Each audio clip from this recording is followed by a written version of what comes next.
इतने पलायन, इतनी बेरोजगारी, महंगाई और इतनी कानून व्यवस्था के ध्वस्त होने के बाद 90% स्ट्राइक रेट आना असंभव है। तो ये वीडियो असल में आपके लिए ही है। जो संविधान में निहित एक व्यक्ति एक वोट की धज्जियां उड़ाई गई है, वो भी सारे देश के सामने। 62 लाख वोट काटे गए और फिर 20 लाख जोड़ दिए गए, जिसमें से 5 लाख वो वोट थे जिन्होंने फॉर्म ही नहीं भरे थे। और आप एसआईआर पर सवाल उठाते हैं। तो जो साजिश है बीजेपी की, आरएसएस की और उनके पालतू मीडिया की। और ये साजिश इसलिए रची गई है जिससे राहुल गांधी जी का वोट चोरी का जो खुलासा है वो फीका पड़ जाए। राहुल गांधी की आवाज को दबाना, उनको डिस्क्रेडिट करना, विपक्ष के कैंप में संशय पैदा करना, विपक्ष के कैंप में अविश्वास पैदा करना। और ऐसा इसलिए नहीं होगा क्योंकि बीजेपी ने वोट चोरी को इंस्टीट्यूशनलाइज कर दिया है।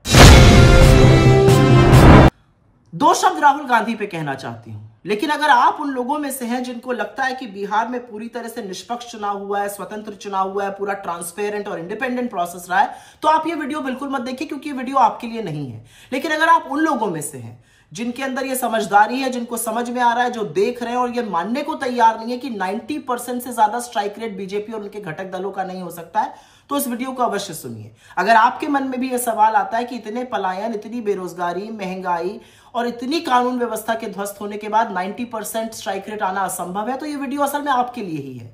क्योंकि बिहार में जो चुनावी प्रणाली की धज्जियां उड़ाई गई हैं वो सारे देश के सामने है।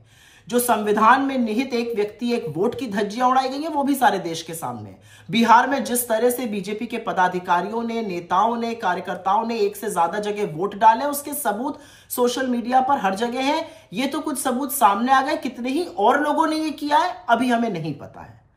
और इसीलिए अगर आपके मन में भी यह सवाल उठता है कि 62 लाख वोट काटे गए और फिर 20 लाख जोड़ दिए गए, जिसमें से 5 लाख वो वोट थे जिन्होंने फॉर्म ही नहीं भरे थे, और आप एसआईआर पर सवाल उठाते हैं, तो आप सही सवाल उठा रहे हैं।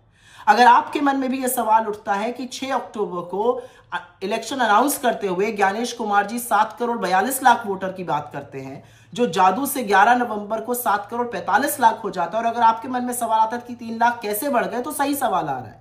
अगर आपके मन में सवाल आता है कि जेडीयू और बीजेपी की सरकार ने चुनाव के दौरान 10,000 रुपए खाते में डाले और चुनाव आयोग मूक दर्शक बना रहा और ये वोट के लिए कैश या जिसको रिश्वत कहते हैं दी जाती रही, तो बिल्कुल सही सवाल आपके मन में आ रहा है। अगर आपके मन में यह सवाल आता है कि कैसे चुनाव के बीचों बीच हरियाणा के करनाल से एक ट्रेन उन लोगों से भर के आती है जो बीजेपी का पटका पहने हुए हैं, वो बिहार में आकर वोट डालते हैं, तो आपके मन में बिल्कुल सही सवाल आ रहे हैं। और इन सब चीजों का इल्म, इन सब चीजों का पता, इन सब चीजों की अवेयरनेस हमें कहां से आ रही है? क्योंकि राहुल गांधी ने आरोप नहीं, सबूतों के साथ वोट चोरी का कच्चा चिट्ठा इस देश के सामने खोलकर रख दिया है। राहुल गांधी ने सबूतों के साथ नरेंद्र मोदी और चुनाव आयोग की मिलीभगत को उजागर किया है। राहुल गांधी की बदौलत आज इस देश को फर्जी वोटर, फेक पते, कैसे एक एक घर पे 500-500, 800 लोग रजिस्टर हो जाते हैं, कैसे नकली फोटो इस्तेमाल होती है जिसमें ब्राजील की मॉडल तक शामिल है, ये लोगों के पास और खबर सामने आई है।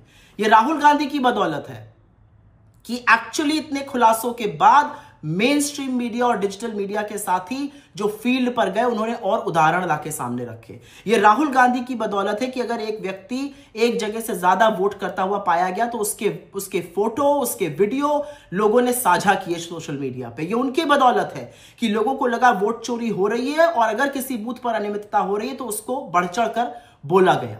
तो राहुल गांधी पर एकदम से आक्रामक कौन है, हमलावर कौन है? राहुल गांधी को इस हार का दोषी कौन ठहरा रहा है? महागठबंधन के खराब प्रदर्शन का ठीकरा कौन उनके सिर पर फोड़ रहा है?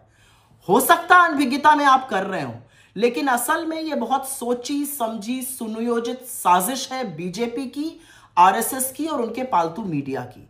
और यह साजिश इसलिए रची गई है जिससे राहुल गांधी जी का वोट चोरी का जो खुलासा है वो फीका पड़ जाए, जिससे कि इस देश की नरेंद्र मोदी के खिलाफ जो सबसे सशक्त आवाज है, जो किसी कीमत पर समझौता नहीं करती है, वो आवाज दब जाए। महागठबंधन की हार का दोषी राहुल गांधी को ठहराना अकेले कहीं ना कहीं एक मकसद है इसका, और वो मकसद है राहुल गांधी की आवाज को दबाना, उनको डिस्क्रेडिट करना, विपक्ष के कैंप में संशय पैदा करना, विपक्ष के कैंप में अविश्वास पैदा करना। लेकिन ऐसा होएगा नहीं, और ऐसा इसलिए नहीं होगा क्योंकि बीजेपी ने वोट चोरी को इंस्टीट्यूशनलाइज कर दिया है। और आज बीजेपी की इस वोट चोरी का जो बिहार में जीता जागता उदाहरण है वो सबके सामने है। किस तरह से खुला खेल फर्रुखाबादी हुआ है वो सब लोग समझ रहे हैं। एक बात याद रखिएगा, ये 2014 नहीं है, ये षड्यंत्र चलेगा नहीं। राहुल गांधी ने इस देश के सामने सबूतों के साथ सच रखा है और वो सच है नरेंद्र मोदी और चुनाव आयोग की मिलीभगत से होती वोट चोरी का।